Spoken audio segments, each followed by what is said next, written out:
سے کہ جناب رسول اللہ صلی اللہ تعالی علیہ وسلم نے ارشاد فرمایا کہ قیامت کے دن تم اپنے اور اپنے آبا کے نام سے کے ساتھ پکارے جاؤ گے، یعنی پکارا جائے گا فلاں بن فلاں، لہذا تم اچھے نام رکھا کرو، نام اچھے رکھا کرو۔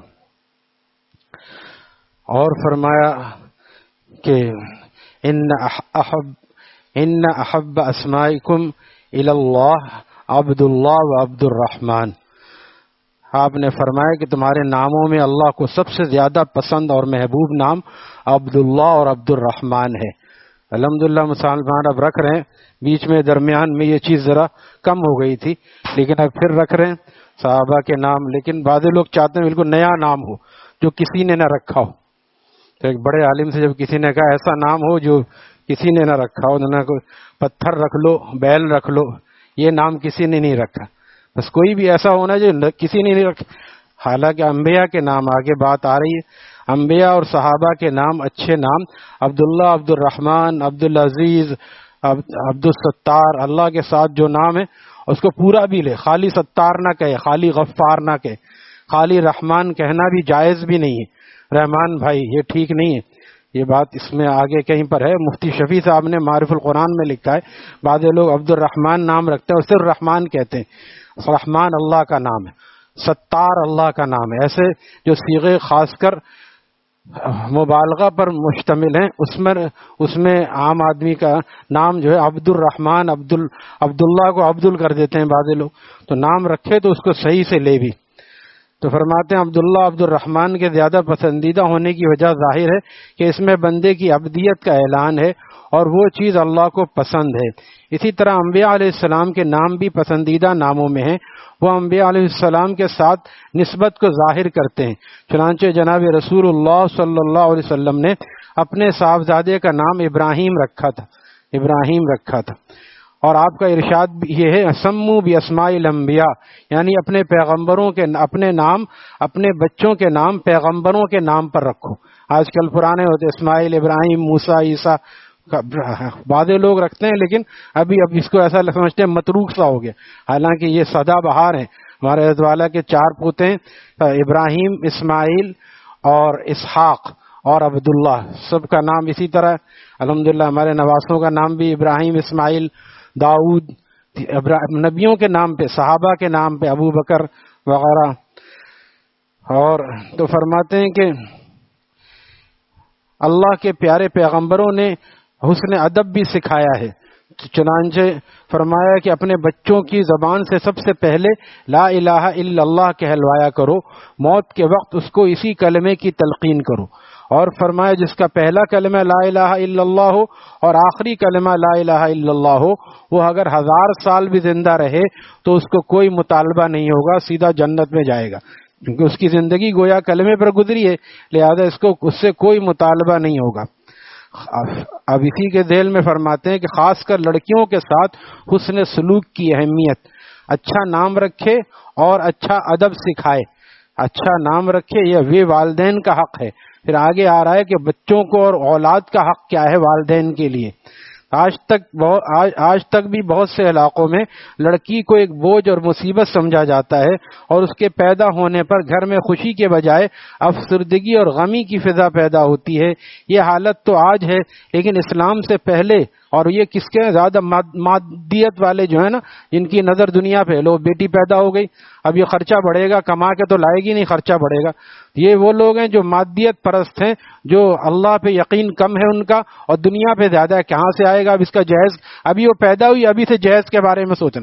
جو اتنی بڑی اولاد دے سکتا ہے وہ جہیز کا انتظام نہیں کر سکتا، اللہ پہ بھروسہ رکھے۔ تو آج یہ حالت تو آج ہے، اسلام سے پہلے عربوں میں بیچاری لڑکی کو باعث شرم و عار تصور کیا جاتا تھا، اور اس کا یہ حق بھی نہیں سمجھا جاتا تھا کہ اس کو زندہ رہنے دیا جائے۔ بہت سے شقی القلب خود اپنے ہاتھوں سے اپنی بچی کا گلا گھونٹ دیتے تھے۔ خود نبی علیہ السلام کو صحابی نے بتایا میرے 2 واقعات ایسے ہیں، ایک میں سوچتا ہوں، یاد کرتا ہوں تو مجھے رونا آتا ہے اور رونا رکتا نہیں ہے، اور دوسرا واقعہ یاد کرتا ہوں تو مجھے ہنسی آتی ہے۔ فرمایا سناؤ۔ صحابی نے عرض کیا کہ پہلا ہنسنے والا یہ ہے کہ میں جب زمانہ جاہلیت میں تھا، میں نے مجھے سفر پہ جانا تھا، میں نے اس کے لیے بت بنوایا، اور بت زیادہ مٹی کا بت بھاری ہوگا تو بت آٹے اور چینی کا بنوایا تاکہ ہلکا بھی ہو اور بوقت ضرورت اس کو کھایا بھی جا سکے۔ بت جو ہے جس کی عبادت کر رہا ہے، پرستش کر رہے ہیں، اس کو بوقت ضرورت یہی ہوا، راستے میں سامان سفر ختم ہو گیا تو پہلے اس کے ہاتھ توڑ کے کھائے، پھر پیر کھائے، پورا بت پورا خدا کھا گئے۔ یہ خود ہنس رہے ہیں اس بات پر کہ مجھے اس بات میں ہنسی آتی ہے کہ عہد جہالت ایسی چیز، عقل پہ ایسا پردہ پڑ جاتا ہے کہ جس کی عبادت کرتا ہے اسی کو توڑ توڑ کے کھا رہا ہے۔ فرمایا دوسرا عرض کیا کہ دوسرا یہ کہ میری بچی، جو میں کہیں سفر پہ تھا، میری بچی پیدا ہو گئی تو وہ تھوڑے اور جب پیدا ہو گئی ماں بھی اس کا بہت خیال رکھتی تھی، ادھر ادھر نہیں ہونے دیتی تھی۔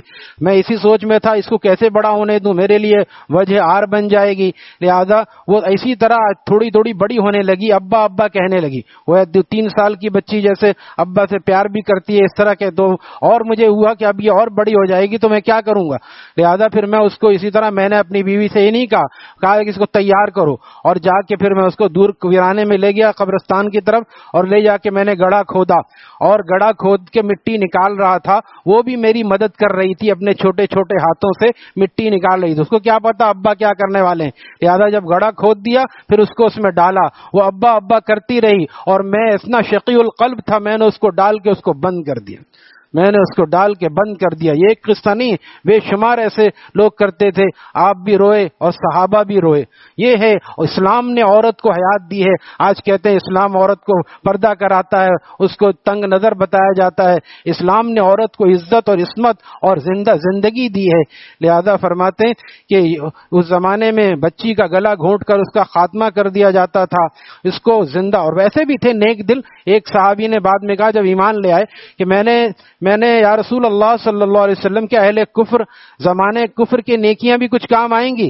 اس زمانے میں جب لوگ اس طرح بچی کو لے کے جاتے تھے، مجھے سنگن مل جاتی تھی کہ یہ بچی کو دفنائے گا تو میں اس سے سودا کرتا تھا، ایک اونٹ دے کر اور کچھ مال دے کر اس سے بچی لے لیتا تھا اور اس کو پالتا تھا، یا کہیں کسی کو دے دیتا تھا، تاکہ میں نے اس طرح تقریباً 300 بچیوں کو میں نے آزاد کرایا اور مرنے سے بچایا۔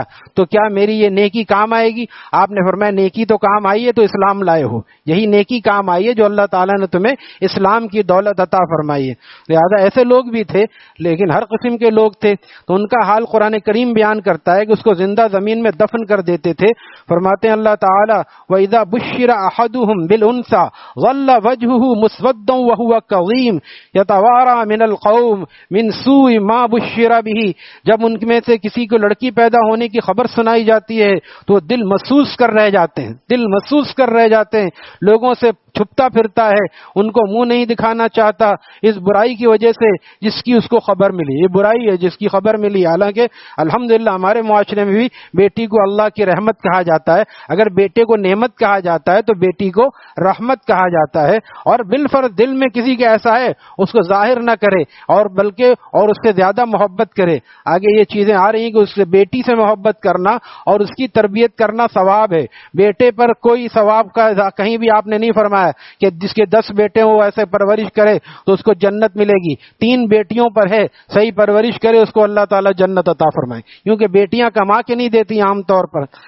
تو فرما رہے ہیں کہ اسی طرح کی اس برائی کی اس کو خبر ملی، سوچتا ہے کیا اس نومولود بچی کو ذلت کے ساتھ باقی رکھے یا اس کو کہیں لے جا کر مٹی میں دبا دے۔ فرماتے ہیں کہ حضرت عبداللہ ابن عباس رضی اللہ تعالیٰ عنہ سے روایت ہے کہ نبی علیہ السلام نے فرمایا جس شخص کے ہاں لڑکی پیدا ہو پھر وہ نہ اسے کوئی ایذا پہنچائے، نہ اس کی توہین کرے اور نہ ناقدری کرے، اور نہ محبت اور برتاؤ میں لڑکوں کو اس پر فوقیت دے، اس کے ساتھ یعنی ویسا ہی برتاؤ کرے جیسا لڑکوں کے ساتھ کرتا ہے، اللہ تعالیٰ لڑکی کے ساتھ اس حسن سلوک کے صلے میں اس کو جنت عطا فرمائیں گے۔ اور فرمایا کہ جس بندے یا بندی پر اللہ تعالیٰ کی طرف سے بیٹیوں کی ذمہ داری ڈالی جائے اور اس نے اس ذمہ داری کو ادا کیا اور ان کے ساتھ اچھا سلوک کیا تو یہ بیٹیاں اس کے لیے دوزخ سے بچاؤ کا سامان بن جائیں، یہ بیٹیاں اس کے لیے دوزخ سے بچاؤ کا سامان بن جائیں گی۔ اور فرمایا کہ کہ جس بندے نے، نبی علیہ السلام کا ارشاد ہے، 3 بیٹیوں یا 3 بہنوں یا 2 بیٹیوں یا 2 بہنوں کا بار اٹھایا اور اس کی اچھی تربیت کی اور ان کے ساتھ اچھا سلوک کیا اور پھر ان کا نکاح بھی کر دیا، تو اللہ تعالی کی طرف سے اس بندے کے لیے جنت کا فیصلہ ہے۔ لیکن آج اچھی تربیت کس کو؟ انگلش اسکول میں داخل کر دیا، مکس گیدرنگ میں پڑھ رہی ہے، تربیت ہو رہی، اس کو پردہ سکھائے، قرآن و حدیث سکھائے، پڑھنا لکھنا سکھائے، لیکن پردے کے ساتھ بچیوں کو پڑھنا لکھنا سکھائے، لیکن عورتیں پڑھائیں اس کو، غیر محرم سے پڑھانا، اس کے گناہگار والدین ہوں گے۔ بہت سے ہمارے ایسے ہیں، ہمارے حضرت والا فرماتے تھے رحم اللہ تعالی، چہرہ بالکل مقطع چقطع ہے، داڑھی ہے، پائچا اوپر ہے، ٹوپی پہنتے ہیں، لیکن بچی کہاں پڑھ رہی ہے؟ نامحرموں سے پڑھ رہی ہے۔ 14-15 سال کی بچی نامحرم سے، بچی ہے 14-15 سال کی، 14-15 سال کی بچی تو بالغہ ہوتی ہے، اور 10 سال سے باہر بھی زیادہ بچی جو ہو جائے اس کو بھی نامحرم سے پڑھوانا جائز نہیں ہے۔ میں گاؤں گوٹوں میں جب جاتا ہوں یہ بات بیان کرتا ہوں، کیونکہ بہت سے اندرون سندھ اور پنجاب یہ ہوتا ہے کہ 10-10 سال کی، 12-12 سال کی بچیاں آ کے مسجد میں قاریوں سے پڑھ رہی۔ مجھے فون آیا کہ اتنی بڑی بڑی بچیاں آتی ہیں کہ قاری صاحب کا فون آیا کہ میرا وضو ٹوٹ جاتا ہے باسمر۔ میں نے وہاں بیان کرتا ہوں کہ بھائی آپ ان بچیوں کو گھر میں پڑھوائیں، عورتوں سے پڑھوائیں، کیوں اپنی بچیوں کی آپ جو ہے خیال نہیں کرتے؟ پھر بعد میں کوئی حادثہ ہوتا ہے تو بدنامی ہوتی ہے۔ لہذا یہ خود خیال کرنے کی چیز ہے کہ بچیوں کو 9 سال کی بچی ہو جائے، حکیم محمد تھانوی نے بہشتی زیور کب لکھی ہے؟ 2 سال پہلے تو نہیں، لیکن 100 سال ہو گئے، اور میں 9 سال کی بچی ہو جائے اس کو گھر میں بٹھاؤ، اس کے بعد اس کا ملنا جلنا عام طور پہ کم کر دو، پھر جب باہر نکلے کم از کم چہرے پہ 10-11 سال کی ہوئے چہرے پہ اسکارف ہو، پھر اس کے بعد پورا اس کو ڈھاکا جائے، کیونکہ یہ اگر ہم پردہ نہیں کرائیں گے تو بڑی ہو کے کیسے پردہ کرے گی؟ پھر وہ بڑی ہو کہتی ہے ہم سے نہیں ہوتا، ہمیں گرمی لگتی ہے، ہمیں ایسا ہوتا ہے ویسا ہوتا ہے، کیونکہ ہم نے اس کو بچپن سے تربیت نہیں کی۔ ایسی بھی لڑکیاں ہیں جن کو جب کسی لڑکے نے کہا کہ میں ایک نظر دیکھنا چاہتا ہوں، گھر میں تربیت تھی، پردہ تھا، اس نے کہا کہ میں شادی نہیں کروں گی لیکن میں کسی لڑکے نامحرم کے سامنے نہیں آؤں گی۔ اس کو چاہیے اپنی بہن اور اماں کے ذریعے رشتہ کرے، لیکن پھر اس کو سمجھایا گیا تو بڑی مشکل سے وہ سامنے آئی۔ لیکن ایسی بھی ہیں کہ جن کو کہا جائے پردہ کرو تو کہتے ہیں ہم کیسے کریں؟ بات وہی مکس گیدرنگ کی نحوست اس کو لگ گئی، دیدے پھٹ جاتے ہیں، اور پھر وہ پردہ کرنا وہی نیکی مشکل ہو جاتی ہے، گناہ آسان ہو جاتے ہیں۔ تربیت کا یہ فرق ہے۔ تو اچھی تربیت کا مطلب یہ نہیں ہے کہ انگلش میڈیم میں داخل کر دیا جائے، اچھی تربیت یہ اس کو دین سکھایا جائے اور اس کو شرم و حیا سکھایا جائے۔ عورت کا سب سے بہترین زیور شرم و حیا ہے، شرم و حیا ہے اس کا بہترین زیور۔ آپ علیہ السلام نے صحابہ سے پوچھا کہ بتاؤ عورت کا سب سے بہترین عمل کیا ہے، بہترین زیور کیا ہے؟ صحابہ نے کبھی کسی نے کچھ کہا، آپ نے کہا نہیں یہ جواب تمہارا ٹھیک نہیں ہے۔ حضرت علی بھی بیٹھے تھے، گھر گئے اور جا کے اپنی اہلیہ بی بی فاطمہ نبی علیہ السلام کی لاڈلی بیٹی سے پوچھا کہ تمہارے ابا جان نے اور ہمارے آقا نے یہ پوچھا ہے۔ فرمایا بی بی فاطمہ نے عورت کا سب سے بہترین عمل یہ ہے کہ نہ وہ کسی مرد کو دیکھے نہ کوئی مرد اس کو دیکھے۔ حضرت علی نے جا کے جواب نقل یہ کہہ کے کہ آپ کی بیٹی نے یہ فرمایا ہے، آپ نے فرمایا فاطمہ میرے جگر کا ٹکڑا ہے، لیکن ارادہ اس نے صحیح بات کہی۔ نہ عورت وہ خود دیکھے کسی کو اور نہ اس کو کوئی دیکھے، یہ عورت کا سب سے بہترین عمل ہے۔ آج کیا ہے، بس باہر جا رہی ہے، ایسا اتنا کنجسٹن نہیں ہونا چاہیے، وہ لڑکیاں پڑھیں گی نہیں تو پڑھنے سے کس نے منع کیا ہے؟ لڑکیاں لڑکیوں سے پڑھیں، عورتوں سے پڑھیں۔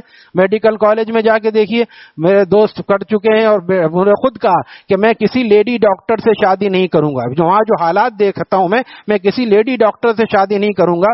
19-20 لڑکیاں ہیں، 3 یا 4 لڑکے ہیں، اکثر لڑکیاں پڑھ رہی ہیں اور اس کے ساتھ 4 لڑکے ہیں، 3 یا 4، اور وہ سب تجربات کر رہے ہیں ڈیڈ باڈی پہ، برہنہ ڈیڈ باڈی اور صحیح انسان کی ڈیڈ، وہ جو لاش لاوارث مل جاتی ہے اس پہ تجربات کرتے ہیں۔ یہ ناجائز ہے۔ مفتی عبدالرؤف سکھروی صاحب دامت برکاتہم کے پاس پوری ٹیم آئی تھی ڈاکٹروں کی، اور انہوں نے کہا کہ ہمیں اس طرح تجربہ کرنا پڑتا ہے، ہم میڈیکل کے طلباء ہیں، لہذا آپ بتائیے جائز ہے ناجائز؟ فرمایا ناجائز ہے۔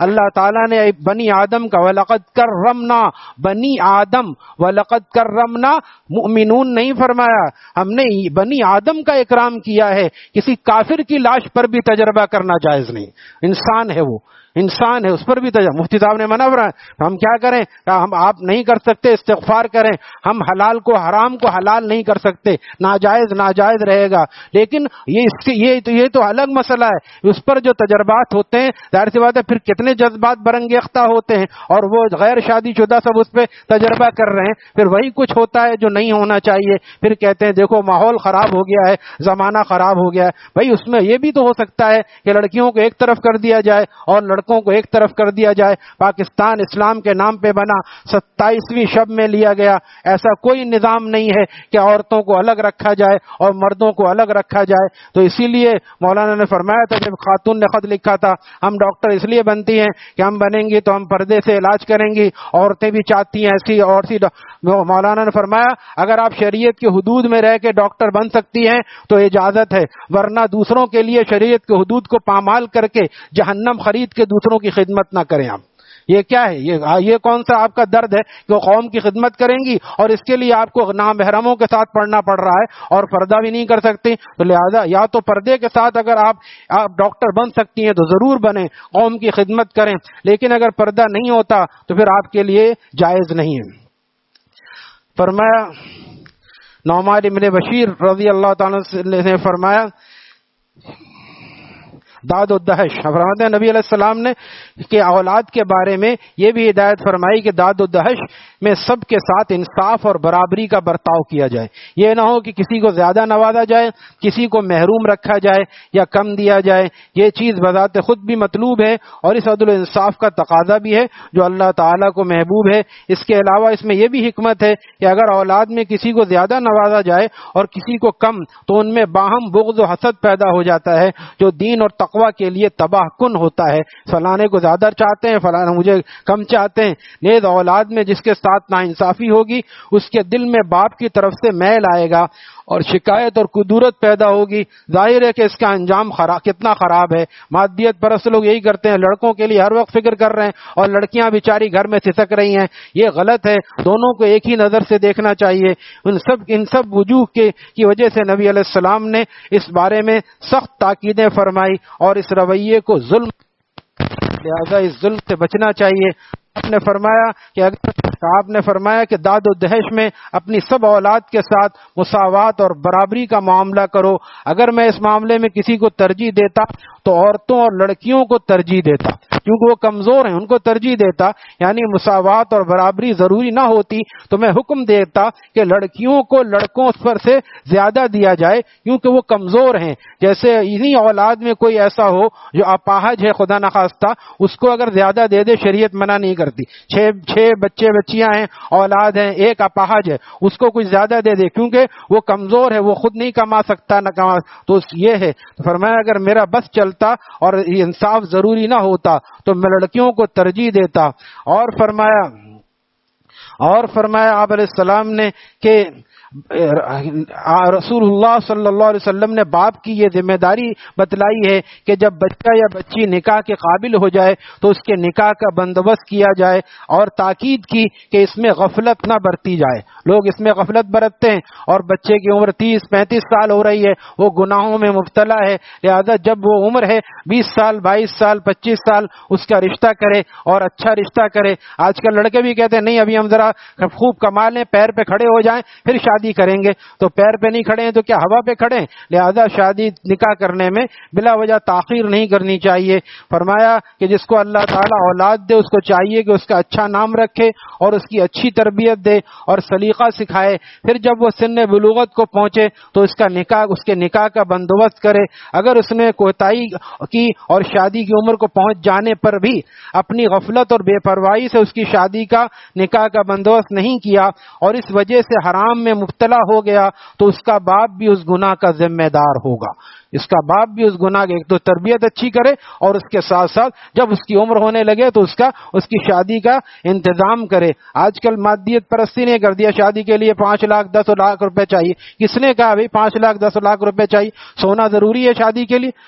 سونے کا استعمال جو ہے مردوں کے لیے ویسی ٹھیک نہیں ہے. سونا جو ہے زیادہ سونا بھی ٹھیک نہیں ہے. یہ سونا بھی مٹی ہے جو شادی میں رکاوٹ بن جائے. آرٹیفیشل جیولری کتنے کی آتی ہے؟ 5,000 2,000 کی آ جائے گی. اور اس کے علاوہ چند جوڑے کپڑے. آدمی چاہے 1,00,000 1,50,000 میں شادی کر سکتا ہے, اور زیادہ کرنا چاہے تو 1 کروڑ بھی کم پڑ جائے گا. فلانے کو بلانا ہے, فلاں کرنا ہے, فلاں گل چھرے اڑانے, پٹاخہ کرنا. 1,00,000 کا پٹاخہ. یہیں قریب میں شادی ہوئی, دوستوں نے بتایا 1,00,000 کی آتش بازی ہوئی ہے.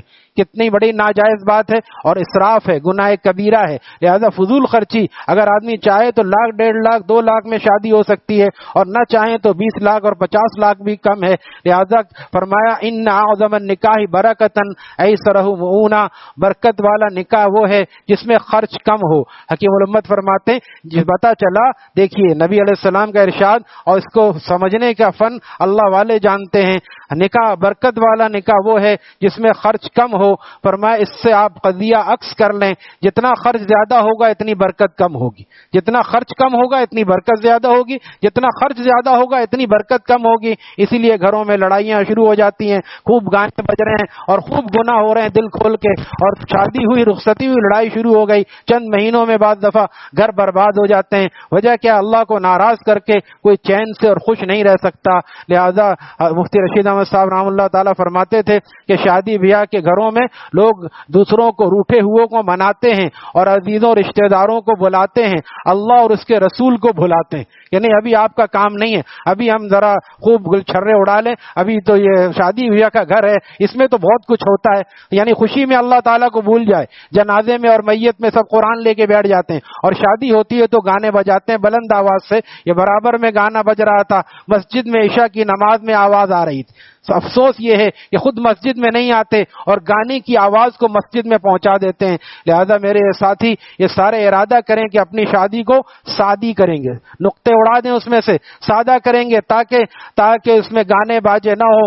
نبی علیہ السلام نے فرمایا بوئستو بکسر المزامیر, میں گانے بجانے کے آلات کو توڑنے کے لیے بھیجا گیا, مٹانے کے لیے بھیجا گیا ہوں. اور آج مسلمان اس کو بلند آواز سے بجا کے سمجھ رہا ہے میں بہت, یعنی کیا کریں, یہ آج کل تو یہی چل رہا ہے. کیسے پتہ چلے گا؟ پتہ چلنے کا طریقہ ہے مسجد میں نکاح کیا, سب کو پتہ چل گیا, ٹھیک ہے. ولیمہ کرنا بھی ٹھیک ہے, آپ نے فرمایا ولیمہ کرو, اگرچہ ایک بکری کا بچہ ہو. بکری کے بچے سے کتنے آدمی کھاتے ہیں؟ 500 آدمی کھا سکتے ہیں, 5 10 20 آدمی کھا سکتے ہیں. لہذا ولیمہ کرو, وہ بھی سادگی کے ساتھ, جہاں تک ہو سکے سادگی کرو. ہمارے حضرت والا نے فرمایا, حضرت والا یہ فرماتے تھے سادگی سے کرو. حیدرآباد میں ولیمہ ہوا, امام, مؤذن صاحب اور دولہا, 3 آدمی نے کھانا کھایا, ولیمہ ہو گیا. پر میں پوچھو علماء اکرام سے ولیمہ ہوا یا نہیں ہوا؟ ہو گیا ولیمہ. ہمارے حضرت والا کے ایک مرید نے ولیمہ کیا, اس کے ابا کھاتے کماتے گلشن اقبال میں گھر ہے, 20-25 سال پہلے کی بات ہے. ویلیو کیونکہ ہمارے یہاں روزانہ گرتی رہتی ہے نا, اسی لیے بتا رہا ہوں, 20-25 سال پہلے کی بات ہے. اس نوجوان جو حضرت کا مرید تھا, اس نے ابا سے پوچھا شادی ہو گئی, آپ نے ولیمے کے لیے کتنا رکھا ہے؟ انہوں نے کہا 2 لاکھ روپے ہیں. کہا آپ مجھے دے دیجئے, 2 لاکھ دے دیجئے, میں اپنے لحاظ سے انتظام کروں گا. اچھا بھی لے لو بیٹا, تو دے دیا. انہوں نے کیا کیا کہ 20-25 ہزار کا کھانا کھلایا, 20-25 دوستوں کو جو خاص دوست تھے اوپر بٹھا کے ولیمہ ہو گیا. باقی 1.5 لاکھ 2.25 لاکھ میں اس زمانے میں دونوں عمرے پہ چلے گئے اور عمرہ کر کے آ گئے. یہ ہے پیسے کا صحیح استعمال. پیسے کے استعمال کو کہاں کرنا یہ دیکھنا پڑے گا. مسجد میں اور مدرسے میں غریبوں کو نہیں دیتے, عیاشی میں گل چھرے اڑانے کے لیے بہت پیسے آ جاتے ہیں. لہذا یہ سب کا کل جواب دینا پڑے گا. اور جو مسجد مدرسے میں غریبوں کو دیا جا رہا ہے, اس سب کا جواب نہیں ہے, بلکہ یہ سب ہمارے کام آئے گا. یہ خرچ ہے جو وہاں کام آئے گا. اللہ تعالیٰ تمام مسلمانوں کو توفیق عطا فرمائے. الحمدللہ رب العالمین.